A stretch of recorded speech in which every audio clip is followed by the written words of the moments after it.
dulo para lalo nating madamang ating pagiging mga kaparehan dito sa Diocese na San Pablo. So, to each and everyone, I thank you.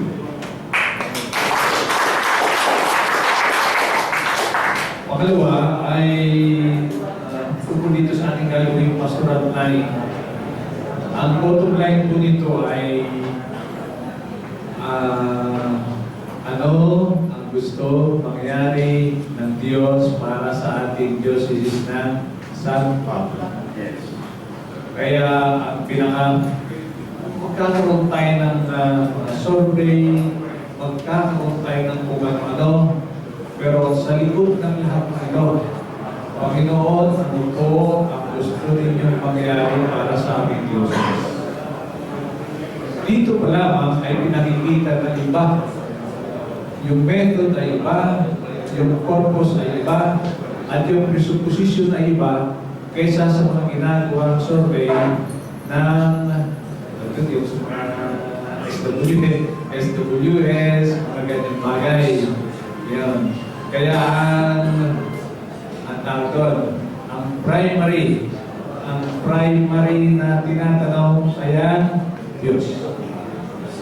Sapagkat ang sabihin ay kung ano ang gusto mangyari ng Diyos, kung ano ang kaharian ng Diyos dito sa Diocese ng San Pablo, na katulad kung sinasabi sa panalangin sa ama namin, mapasa amin ang kaharian ko, na dito pa lang, ngayon pa lang, madadama na natin yung pag-aari ng Diyos dito sa ating Diocese ng San Pablo.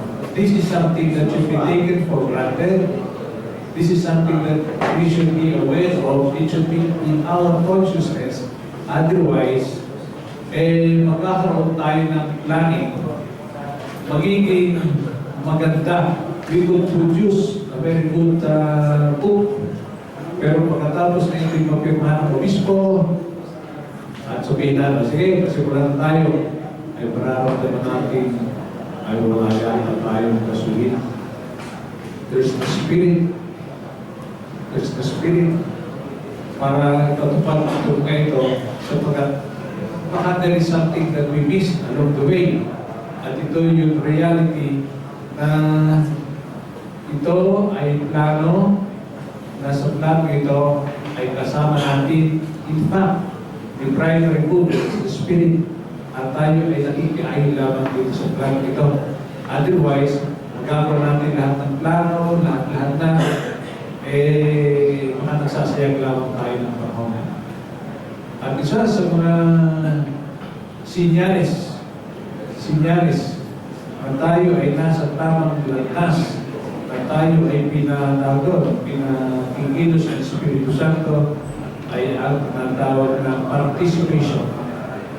Pakikisapot ng lahat, sapagkat ang ginagawa natin, we are working towards unity, at ang unity ay makikiisa sa union of the Trinity. Yan.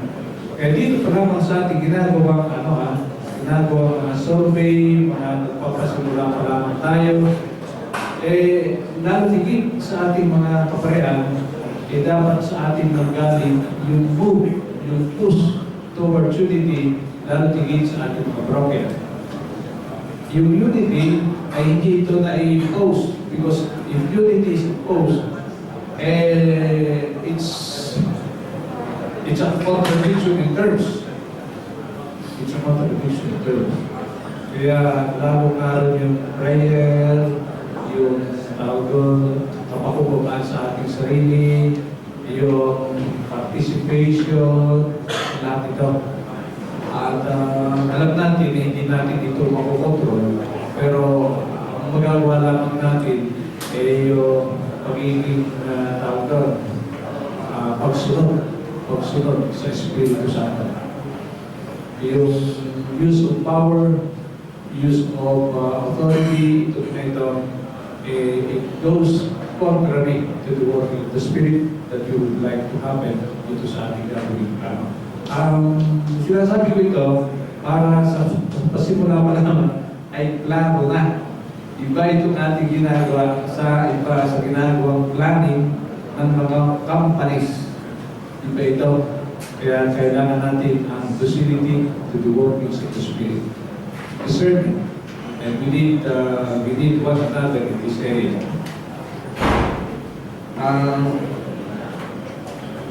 Aside from that, ay meron pang announcements. Minsan ay